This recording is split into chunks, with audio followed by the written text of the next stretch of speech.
All right, so we are back. This is book number 2, and it is Royals number 12, concluding the Royals series as this Inhumans, or pretty much all the Inhumans titles, head to this big one coming out in January, whatever it's called. I forget.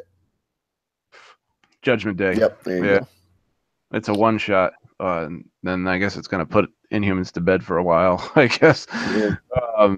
I would be completely excited about it if the cover artist was doing the interiors, but it's Mike Del Mundo, and I'm not a huge fan of Mike Del Mundo, so I don't know how to feel about that. So we'll see. But Daniel Acuna, whatever, is doing. He's doing the cover, and I just wish he was doing the interiors because he's an incredible artist, and Mike Del Mundo is like hit or miss. Like Marvel keeps trying to push him with like he did the last Astonishing, and it wasn't that great. I mean, he did a better job in Avengers, and I wasn't a fan of it for that type of book either. Mm-hmm. But he's not that type of style. He'd be better like on some kind of Image book, doing some other kind of. He needs to be paired on a very stylistic Marvel title, or a character that kind of suits that art.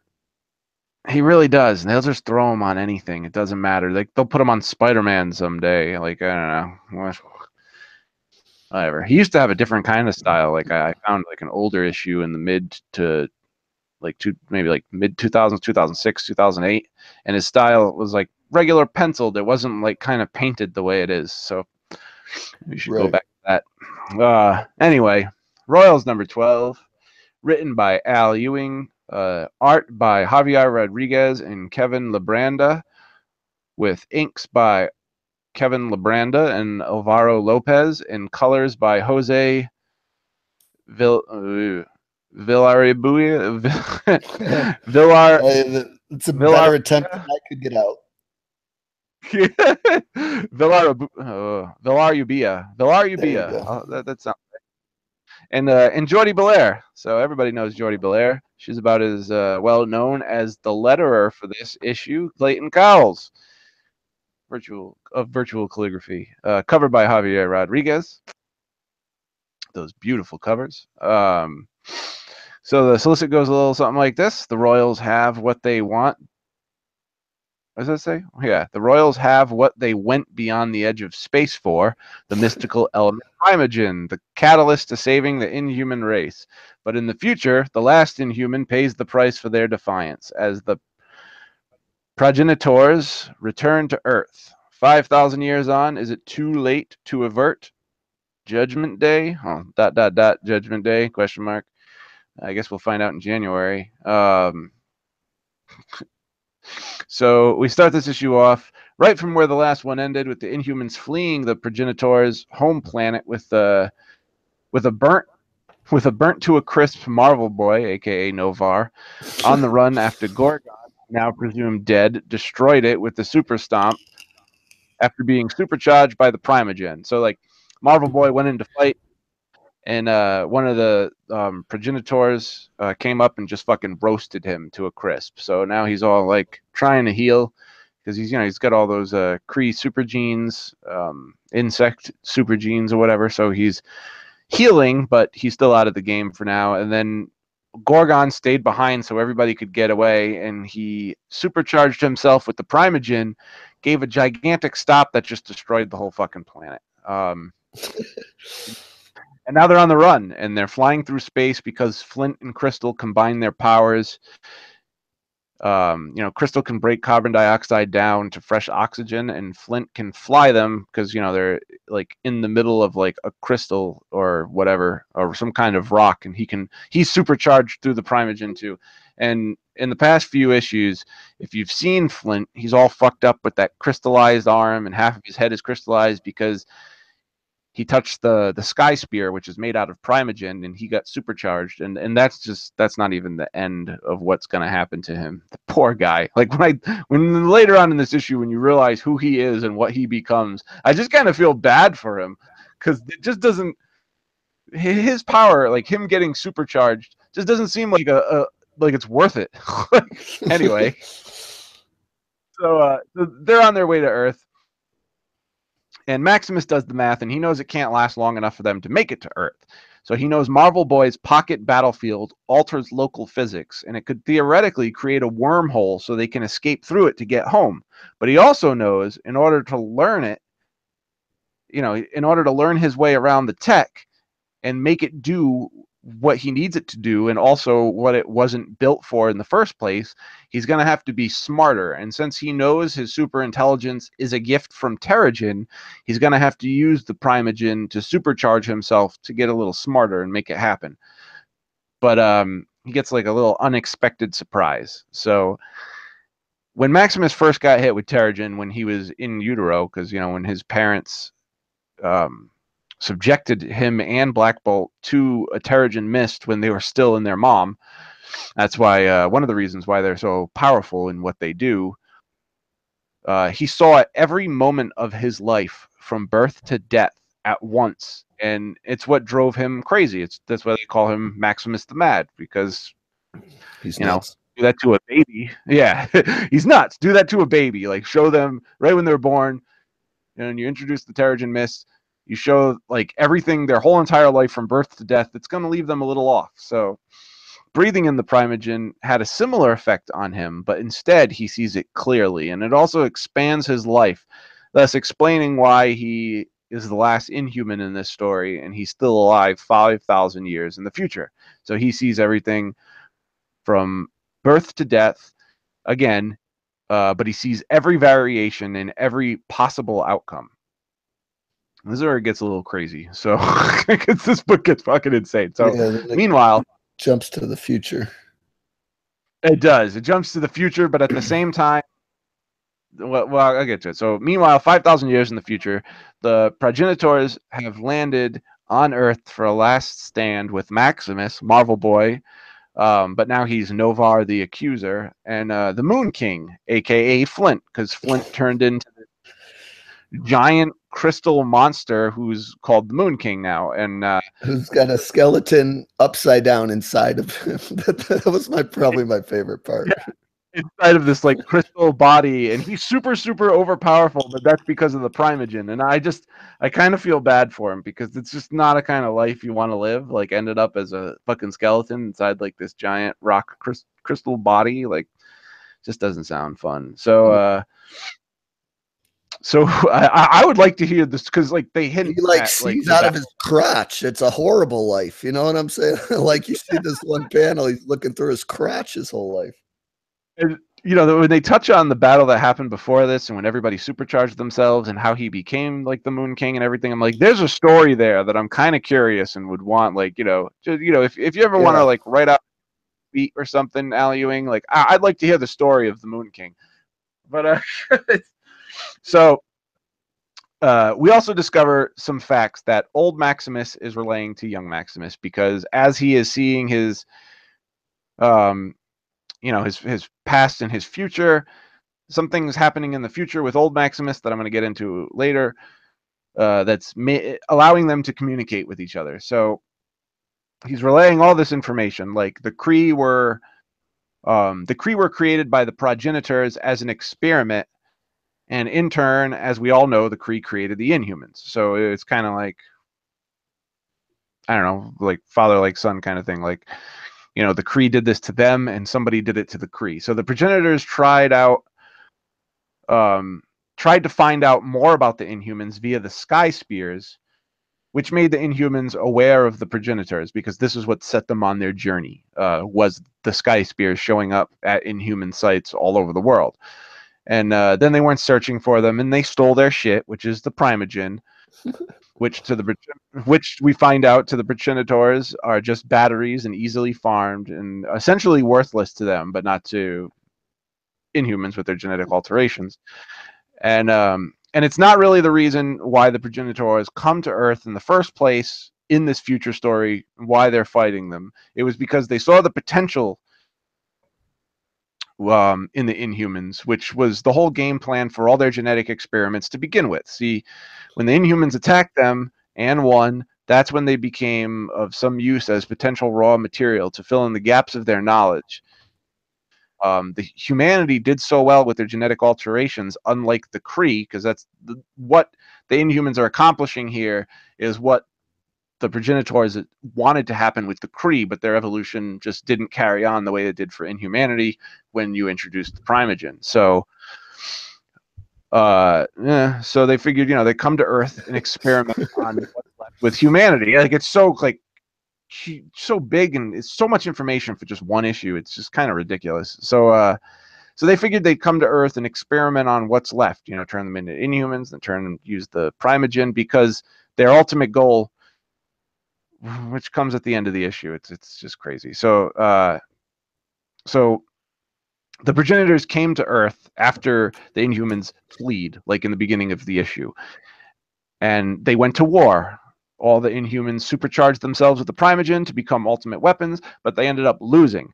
And all that was left was Maximus, Novar, and the Moon King, which brings us to the battle we get throughout the majority of the issue, which I'm just going to sum up in a fucking paragraph. So the Moon King attacks first, and he blasts the progenitor ship, and as Novar runs off to make his move in the plan, which is to destroy a sky spear so Maximus could get his hands on some Primogen, old Maximus, 5,000-year-old Maximus.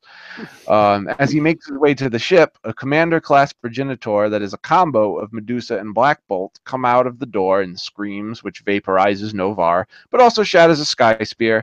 And Maximus makes his way through some rubble to grab a piece of the Primogen while the Moon King distracts the progenitor, which that's like a creepy fucking looking combination of Medusa and Black Bolt. Like, that's fucking, it looks so fucking creepy. It is creepy like looking. Medusa, right? It's like a creepy looking fucking doll with a skeleton Black Bolt where in the crotch area. Progenitors are the weirdest fucking looking things you've ever seen in your life. So the Moon King, aka Flint, distracts the progenitor, and Maximus inhales the Primogen in order to let his younger self see what the end looks like. And as the Earth explodes, he tells Maximus to plan accordingly and try not to scream, because it's some fucking horrifying shit.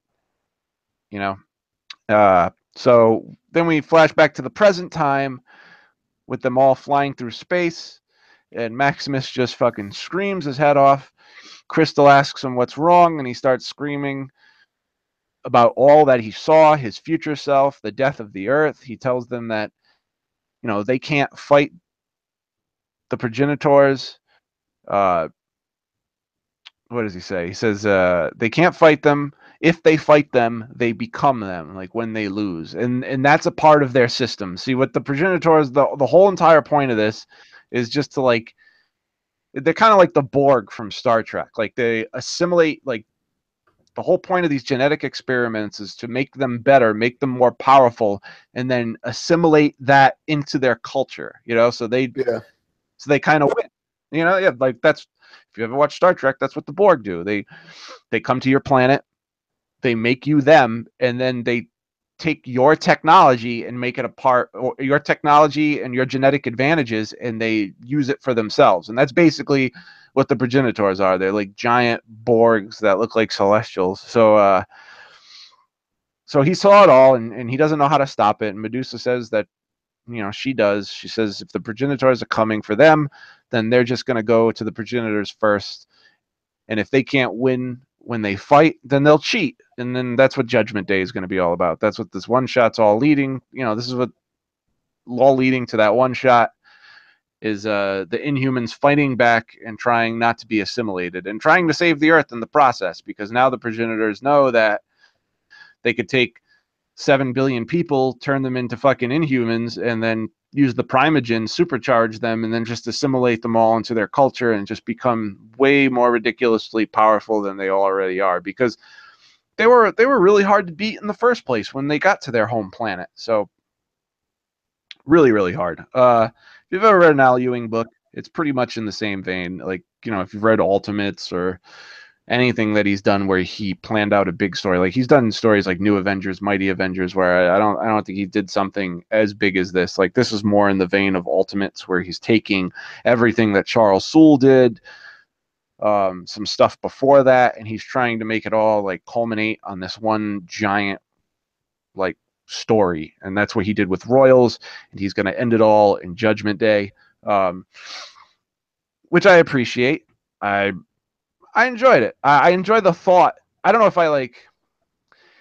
It's hard to tell sometimes if I enjoy the story as much as I enjoy what he's trying to do, because he's always Yeah. trying to like do these, to like take these giant ideas and land them, and normally when he does it, he does land them. But I guess we'll have to wait for Judgment Day for that. But I didn't see this coming when I started Royals. I didn't know this is where we were heading. It was a big surprise, and it's kind of cool. He took a bunch of, like, no offense to Charles Soule, but most of his Inhuman stuff was kind of boring. So like he took a bunch of boring stuff and he made it really, really interesting. So I like that. I love Javier Rodriguez's art. I like Kevin Lebranda's art, Jody Bellaire's cover, like the colors, everything about it. This series, I don't think it was intentional, but I had a hard time trying to find its art team. It went from John Boy Myers to Tony Silas to fucking, like, I think 2 other people before, and then it went to Kevin Lebranda for a while until they got Javier Rodriguez, and then they split the story between Javier Rodriguez and Kevin Lebranda. So it was all over the place with art, but I like where it ended up finding its footing between the future stuff being done by Kevin Lebranda and the present stuff being done by Javier Rodriguez. So for me, God, I don't even know where I'd rate this, because it's a hard sell to anybody. This book would be a really hard sell, and the sales are kind of low in the first place. For me, it's a buy. I find it really, really interesting. Uh, I enjoy reading the story, and I like the fact that I usually have to read the issue a couple of times in order to like pin down exactly what's happening and where we went with it, because Yeah. he tries to fit, like, and he does. He does, like, he fits like a couple of issues of a story in one fucking issue, and it's really impressive. I had a good time with it. It's a buy for me. Yeah, I had a really hard time with it. I've only read a few issues of the series that we've covered on the podcast. I think we've done 3 or 4 of them. Makes it hard. Yeah, it makes it really hard. And I usually really like at least individually Al Ewing's issues, but this one there were so many words I was just like, I don't know what the fuck they're talking about. That I had a hard time even following or understanding what was going on. I liked how some of the characters looked in the future, and I liked your story in the middle of everything surrounding it. Yeah. But I didn't like the end caps, and it doesn't overall get me interested for the Judgment Day issue. I just have a hard time with the Inhumans in general. But I usually like Al Ewing. I just want to see him on a more mainstream superhero. Like I want him to stop painting around the edges of the Marvel universe, and I want him to get into the mix of something more mainstream that I would enjoy more I'd like to than see that. like all his space drama stuff. But yeah, I'm interested to see where he goes next when he's done with the Inhumans, and I'll follow his book there. But this was heavily like this. I'm going to give it a borrow because it's not something that is a completely crappy comic book. Like I had some fun with it, and I enjoyed this dude that turned into the giant rock creature. He was probably my favorite character in the book, Flint. even though he barely said anything. But No, in I early had issues, fun, but it wasn't great. So I give it a borrow for sure. If you like the Inhumans, I could definitely see why you like this book, this issue. But like for anybody that's on the fringes of Inhuman, of following them or up to date on them, I would say avoid it. So that's where I'm at with it. I'm combing through like all the past issues right now, and I'm just looking back on the story, like from where they started, like after Secret Empire, or was it a little bit before? It was a little bit before Secret Empire. Like, yeah, it was, because they left. All that stuff that happened to the Inhumans was after they left. So like from when they started, like just going off into space, trying to find out where the Sky Spears came from, and then landing on the planet with all the other Universal Inhumans, and like just the journey alone was crazy. And then the like 2 stories being told at the same time, because not only do you get their journey to like where they came from, like it was a journey of self-discovery. Like, how did we get here? Who really, like, they know the Kree made us, but who made the Kree, and like how do we find more Terrigen to like so our race doesn't completely end, and like where that journey took them. But not only that, but the story of like the future with Maximus, like, you know, the last Inhuman is what they call him, like with Maximus and Marvel Boy in the future fucking traveling across the planet to execute this plan. Like the whole entire reason why they were traveling across this planet was because they knew the progenitors were coming, and they needed to get that piece of Primogen so Maximus can communicate with his fucking past self to make sure that the Earth that they're standing on doesn't happen, which is what Judgment Day is about. Like them trying to make the end of this issue not happen. It's just the idea of it alone is just fucking pretty crazy. I want to go back and reread it all before I read Judgment Day because it's just fucking nuts. Yeah, well, we're gonna head off to the midpoint Marvelous Facts here, where we got two characters I really had to kind of scrounge up for the segment this week. One, we're going to fill you guys in on the cracks of this Lee Price character, since they haven't done a real good job in the series of filling you in. He didn't have a super long run of Venom either, so if you missed the beginning 6 issues of the Venom series, numbered 1 to 6 before it went to 150, you wouldn't even know who Lee Price really is at all. So we're going to tell you about him, and then my favorite guy in the Royals book, Flint, aka Moon King, who is the giant rock dude in the future part of that story. So starting with Lee Price, he was created not that long ago, January 2017. He's not even a year old yet, speaking comic wise, but by Mike Costa and Gerardo Sandoval. So his first appearance was in Venom Volume 3, issue number 1, January 2017. And that's where he got possession of the symbiote in the first place. And he was just known as Venom at that point. And then he officially turned into this maniac dude in the Venom Alpha 1 issue, which just came out last week or 2 weeks ago. When was it? I'm mixing things up, but that's who he is currently. The Alpha, was it last week or the week before? It was the week before. Okay. So yeah, just a little background on Lee Price. He was like a high-ranking Army Ranger type dude in the military. So he's got a lot of military training that gave him the willpower to easily repel the psychic incursions of Venom. So he was able to get the Venom symbiote to listen to him and gain control over it, and not deal with like the madness that Eddie basically suffers through or deals with because of his military training, in a roundabout way. They prepared him for dealing with such attacks. And then Lee was basically, I don't know how true this is. This must have come from an interview or something, because it was put in the wiki, but it says Lee Price was created to harken back to the original Venom's period as a pure villain, and combines the traits of the 3 main hosts, Eddie Brock, Mac Gargan, and Flash Thompson. So that was basically, the point of creating this Lee Price character. See that? Yeah, and it's got like the anger of Eddie. It's got just the general being an overall bad guy of Mark Gargan, and then like, the military history of Flash Thompson. So I can kind of see where they're saying that. And it's why I put it in there, because it at least seemed true. I mean, it could be something someone made up. It is a wiki after all, but you got anything to add to Lee? Because you've read most of that Venom stuff with me. I don't know if you want to add anything about this newer dude that maybe I missed.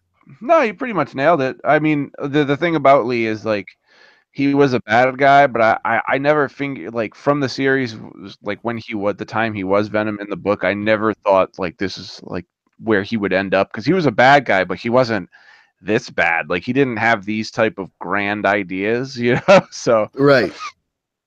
Yeah, he was just trying to kind of take over a little bit of territory, and ran into a quick little mini beef with Black Cat, and it does kind of all connect to where he is in this current story. But I would like to see just a motivation beyond revenge for people that have put him in jail, basically, as the motivation for a 6-issue miniseries like mini event type thing. You know what I'm saying? Yeah. But anyway, our second dude, Trevor's gonna help me fill in the blanks on this Flint guy because he's another relatively newer character. Again, apparently in the future turns into this Moon King guy, not Moon Knight. He does not turn into Moon Knight. But he was created not long ago by Charles Soule and Joe Madureira.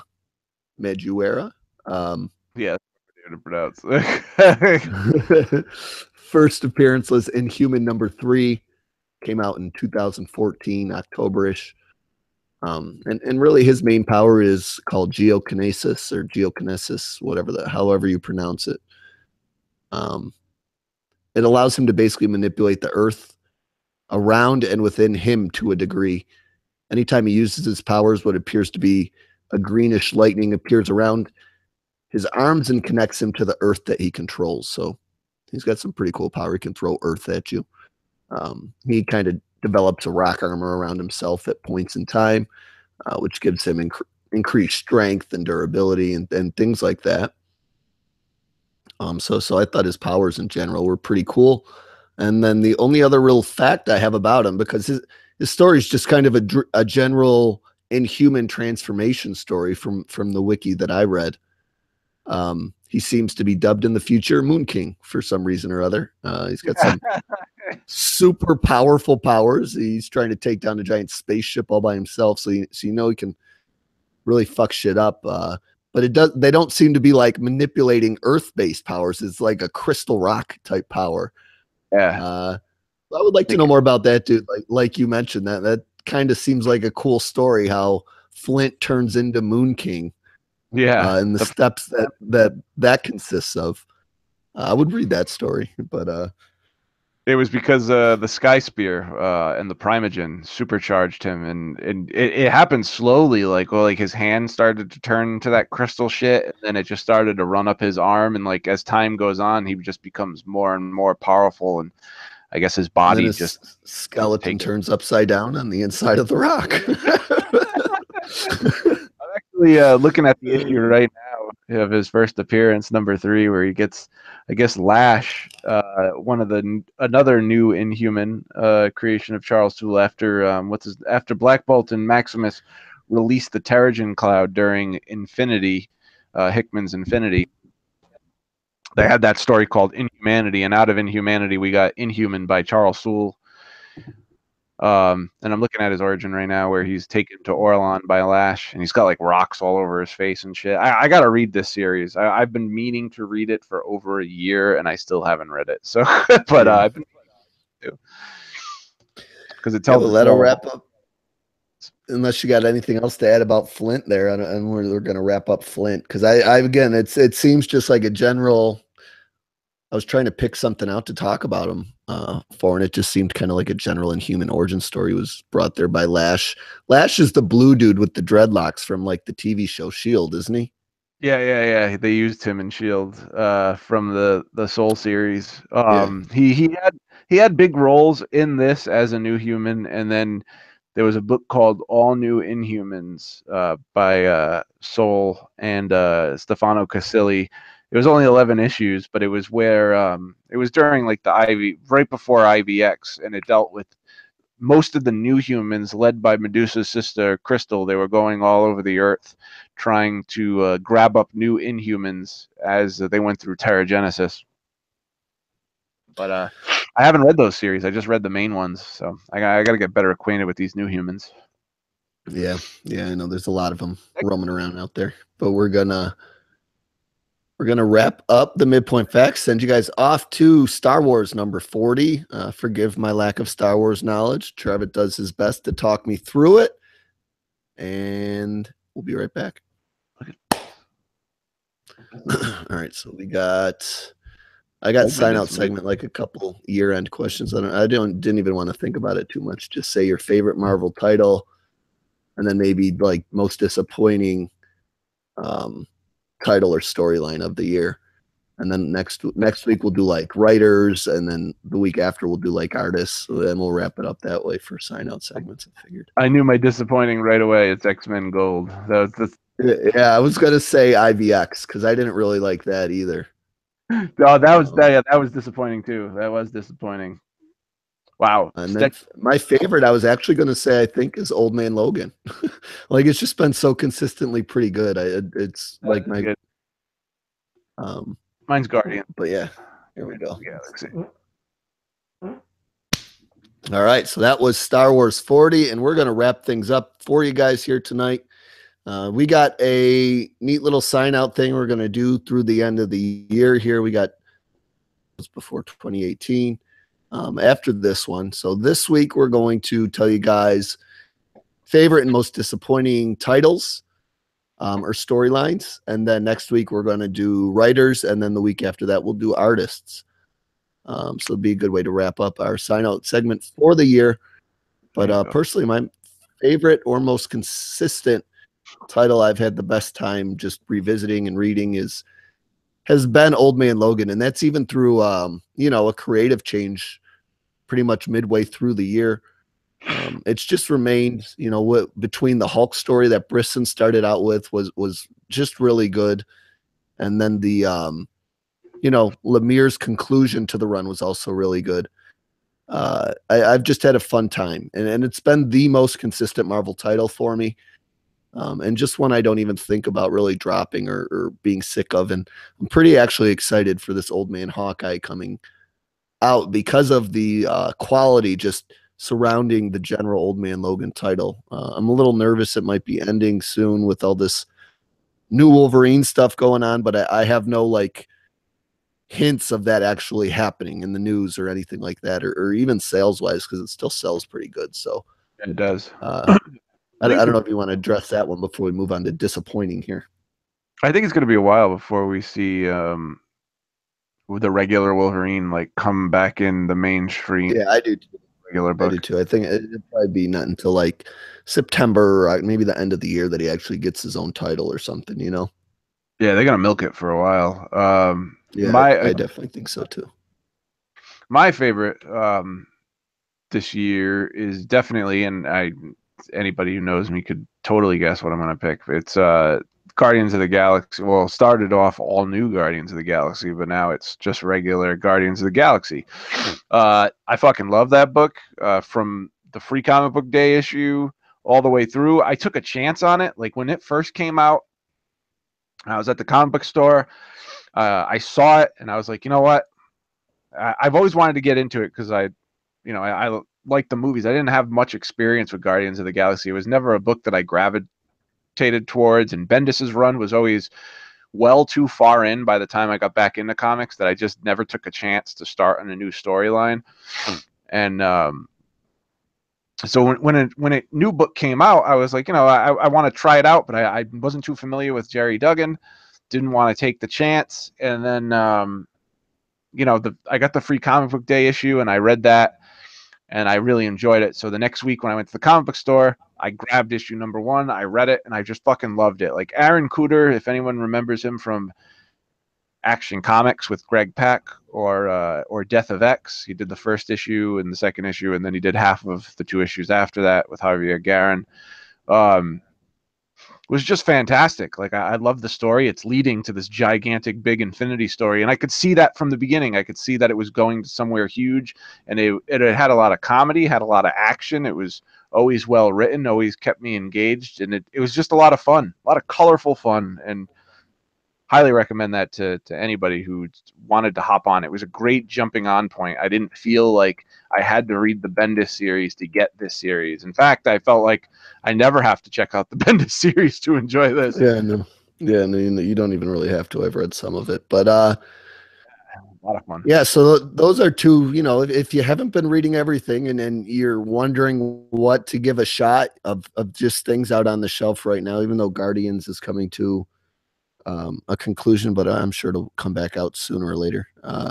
Those will be the 2 we suggest to check out. But then we're going to touch on most disappointing title or storyline event of the year, and for me, even with the obvious of Secret Empire looming out there, I didn't expect much from Secret Empire, so I don't lump it in my most disappointing. But I do lump IVX in there. The literal title IVX, not our category IVX. It was what, a 5 or 6 issue miniseries with like an intro and a prime ending, something like that. Yeah. 7 issues altogether. But yeah, I didn't really. 8, just felt like it was a cheesy ending to a series that was kind of hyped and supposed to get everything back on track with the X-Men universe, and to an extent what came out of it did. Had a lot of people more interested in it, but that series in and of itself isn't like anything you really need to read or you know, it's not something you need to read or revisit to understand what's going on with the X-Men right now. Long story short, the cloud was vanished away that was killing all the mutants, and they just kind of agreed to not fight each other anymore. Like it was just a very disappointing ending and set up to just the general conflict that the mutants faced. So that is my title, or the series that was most disappointing to me, because it was like a mini series basically. Looked like a hard how about left, you as right? far as that goes? It took What'd like you a say? hard left, right? Like Emma Frost ended up. Yeah. Can you not hear me? Yeah, it was so weird. She put on that like the black costume, and then nothing ever came of it. Yeah. And So weird. Like she tried to engineer this war because she made it look like Black Bolt killed Cyclops, but it never really happened. right. So, you know, they set it up with Death of X beforehand because they made everybody wait like 8 months for Death of X to see what happened to Cyclops, like why Cyclops died. And it was so lame the way he died. It would have been way cooler if he actually got killed by Black Bolt. But turns out in the beginning of Death of X, when they came upon Madrox's dead body, you know, he comes out of this facility and he's like, bah, and he dies. Which not to mention, so not only did they lamely kill Cyclops off with, but they kill another one of their best fucking characters in Multiple Man. And it just didn't really go anywhere. And then they had IVX, and that just didn't really go anywhere. And it leads me to my most disappointing book of the year, which is X-Men Gold. Like I was souped for X-Men Gold. I thought it was. I mean, I was once I heard Mark Guggenheim was right. Like when I knew the title was coming, X-Men Gold, I'm thinking like, and they said, oh, we're gonna bring it back to like classic X-Men days, great classic stories, blah blah blah. But and everybody who the 50,000 people who continue to buy it, according to the issues letter columns, love it. And but I think it's crappy. Like Yeah, I don't I'm think not it's with it either. I don't think it's an awful book. It's just like not great. You know what I mean? It's just not what I was promised. It's not what I thought it was going to be, which I guess is on me. But Mark Guggenheim, like, come on. If you're gonna put out a new book and expect it to be great, no offense, Mark Guggenheim, but don't put Mark Guggenheim on it. Like he's just, I mean, have anyone ever seen his track record? Have you ever read a Mark Guggenheim comic book? They're never that great. They're never awful, but they're never that great. They kind of read like his TV shows, and you know. It was just crappy. I never thought X-Men Blue would be my favorite out of the two, but now even that book's starting to like take a left turn a little bit and not be that great. It's waning. Yeah, I know. I'm with you there. So now I got to wait for X-Men Red to get a good X-Men, but Resurrection as a whole was kind of a fucking bust. Like, let's be honest. Yeah. And what we get? We got Jean Grey. That's pretty good, but X-Men Blue was good in the beginning, but you know, none of the good artists stayed on. Adrian Saif did that stupid whatever the fuck crap. Yeah, his stupid secret messages crap. And you know, they didn't really keep Jorge Molina on X-Men Blue for too long. He did 3 issues in the beginning, and then he did that Mojo crossover that was okay.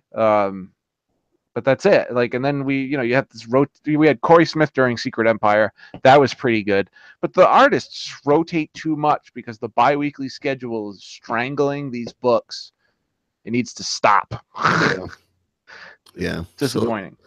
So those are our disappointing titles. We didn't mean to like focus on X-Men shit. It just kind of happened that way, I guess you could say. But you know, Trevitt did throw Guardians in there, so it's not all X-Men related. But yeah, if you guys are looking to reach us, we got the Twitter, of course. DMs are open, like we said. That's Madness Marvel 1. We also got the Gmail at marvelmadness0@gmail.com. But next week, again, we got an abbreviated Christmas week, which is going to limit our time to record and stuff. So we're going to bring you 2 books, 2 of the new series coming out next week. Marvel 2-in-1 and Tales of Suspense will be the 2 books we discuss. So there's that for you guys. And then the following week, I think we're going to do the same thing, but that is the first week of Jean Grey. So we'll definitely cover that book and get that thing kicked off. And then maybe we'll revisit the Spider-Man series and see what's still going on in Venom Inc. But that's not set in stone yet. But that's what's coming for you guys the next 2 weeks. We're going to possibly get them out early on Saturdays. So check your feed. If you see something early, it's not a mistake. It's just us not having time to record it on the literal day of the holiday. So we're going to push it out a little early. But look for that. And we're going to sign on out for episode 33. Our party is over. But we'll holler at you guys a little early next week. And peace out. Peace. All This right. This Charles Soule Inhuman book